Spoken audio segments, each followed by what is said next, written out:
Hi y'all, a really quick video here. It's called time management in planting your rows. Okay, uh, what I did was, well, you saw my previous video. I cleaned up 4 rows, and I got 3 more to go. But I was timing myself, and it takes about to plant these. Let me show you real quick how to plant these.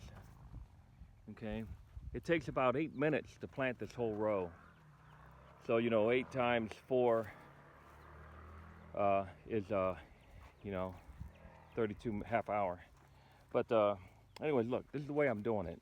I'm using this stick, this electrical stick, right, for the wire, electrical wire, and I'm just cutting a hole. Now you don't want to go all the way in with these onions, and I'm planting red onions, and they're a lot faster than the other ones. So you make all your holes and just drop these onions in right here. And you don't want to make that hole too deep. See that? But anyways, time management. Let me do a quick rundown here. I still need to clean all this up, but man, that was a lot of work. I still got 3 more rows to go to clean up. And then I'm going to till in between all these rows.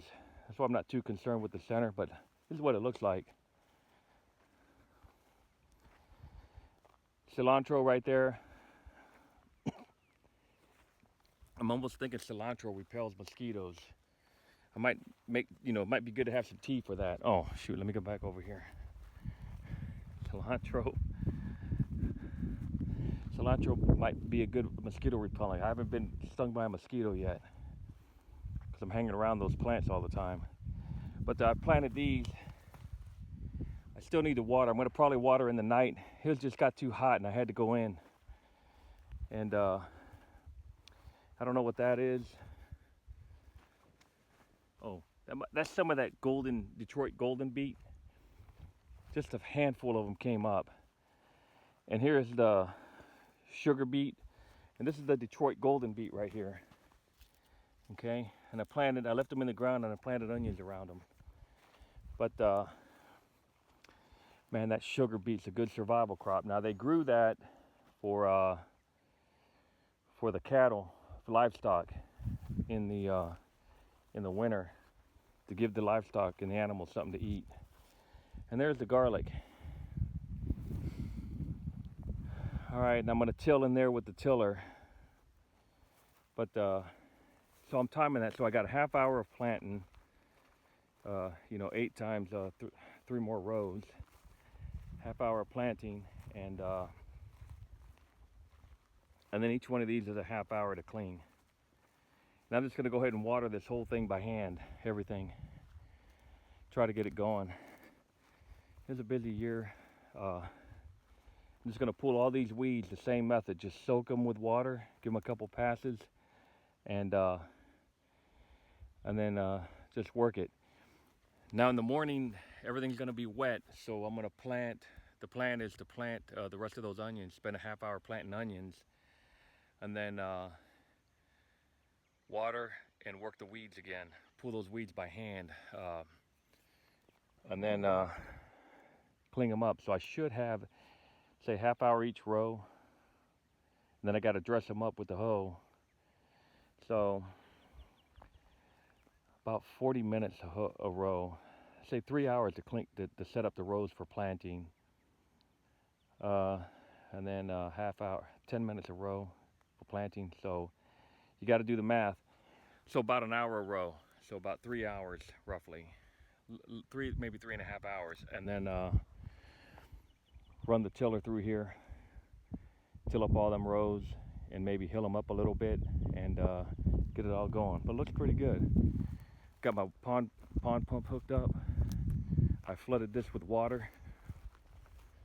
The idea was, this was designed for extreme drought. This area right here was designed for extreme drought. I thought we were going to have a lot of rain, and it didn't happen.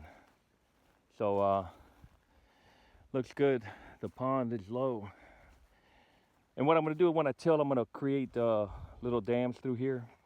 That way the water could fill up. I'll show that after I water everything, and that should go about a week. It's a lot of work. You're better off stacking food. Store food. The learning curve's steep, and I'm doing this with just in the wild, the stuff that I can find, whatever I can find in the wild to create fertilizer and stuff. And it's hard. It's really hard when you try to do 100% organic. So I think I'm going to start switching over to, fertilizers and, artificial fertilizer. No, I'm just going to switch over to fertilizers. I think there's very little organic food. I think most people are using some kind of store-bought products to enhance their yields. Otherwise, because it's just, there's just too much. You haven't seen my backyard garden, but it's like really growing wild. And I just used some bone meal and wood ash and I think some triple 13. But anyways, this sugar beet is good survival food if you had to eat it. If you need any kind of seeds, sugar beet and daikon radish, man, that's almost guaranteed to grow. Daikon radish is used to bust open the soil, and sugar beet is for livestock, cattle and stuff. But you eat whatever you could find. This thing about store what you're gonna eat, forget that. You're gonna eat whatever you could find when you're starving. All right, see y'all later. It's my garlic. So I got garlic, cilantro, onions, sugar beets, and Detroit golden beets growing right now. I have potatoes. Oh, not very many potatoes. I planted these on March, 4th of March, and there might be some that still come up, but not very many came up. I think I planted them too deep. I think they were too deep in the ground, and something happened, and they didn't have enough energy to sprout. I don't know. All right, see y'all later. And there's the pond over there. It didn't fill up. There was a lot of rain, but it wasn't a lot of rain. I mean, it didn't fill the pond up. All right, see y'all later. Hopefully I'll get a video out tomorrow. I plan on trying to finish by about noontime before the sun comes up. Man,